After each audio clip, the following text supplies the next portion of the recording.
नमस्ते। आज हम बात करने वाले हैं एक ऐसे केस के बारे में जिसने कानून और पर्सनल जस्टिस के बीच की जो पतली सी लकीर होती है ना, उसे ही धुंधला कर दिया था।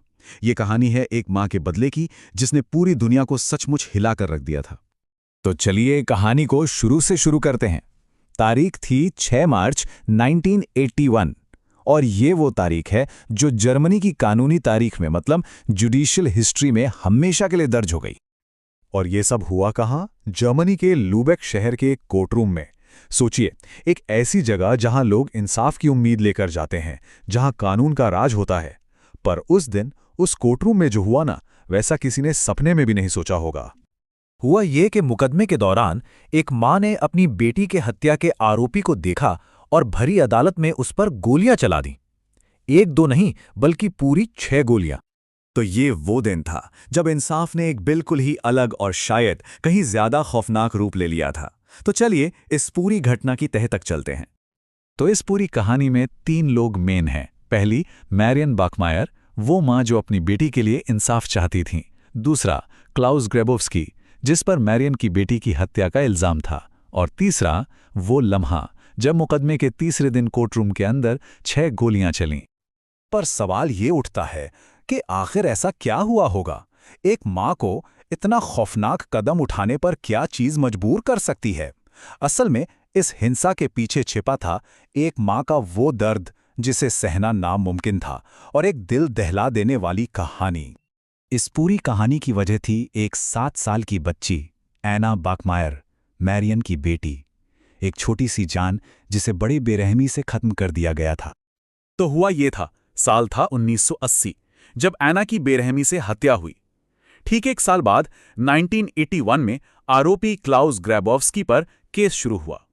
और फिर आई वो तारीख 6 मार्च जब मैरियन बाखमायर ने तय कर लिया कि वो अब कानून का इंतजार नहीं करने वाली। और बस यहीं से ये पूरा केस एक बहुत ही मुश्किल सवाल खड़ा कर देता है। जो मैरियन ने किया, क्या वो अपनी बेटी के लिए इंसाफ था या फिर सिर्फ एक माँ का बदला? देखिए, यहां 2 रास्ते बिल्कुल आमने सामने खड़े हैं। एक तरफ है हमारा कानूनी सिस्टम जो एक तय तरीके से चलता है, जो राज्य के नियमों पर बेस्ड है। और दूसरी तरफ है एक माँ का बदला जो सीधे सीधे उसके दुख और गुस्से से निकला था।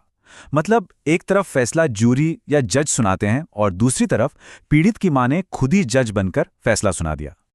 कहते हैं कि गोलियां चलाने के ठीक बाद मैरियन बाखमायर ने सिर्फ एक बात कही, मैंने ये तुम्हारे लिए किया है ना। सोचिए, सिर्फ ये एक लाइन उनके दिल का सारा हाल बयां कर देती है। ये किसी कानून के लिए नहीं था, ये किसी सिस्टम के लिए नहीं था, ये सिर्फ और सिर्फ अपनी बेटी के लिए था।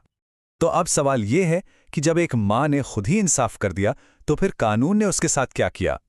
चलिए देखते हैं कि इस केस का कानूनी अंजाम क्या हुआ। मैरियन बाखमायर पर 2 मेन चार्ज लगे।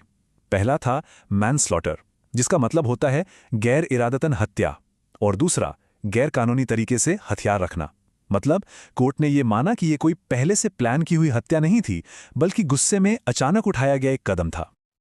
और इन चार्जेस के लिए अदालत ने मैरियन को 6 साल जेल की सजा सुनाई। और ये एक ऐसा फैसला था ना जिसने पूरे समाज को जैसे 2 हिस्सों में बांट दिया।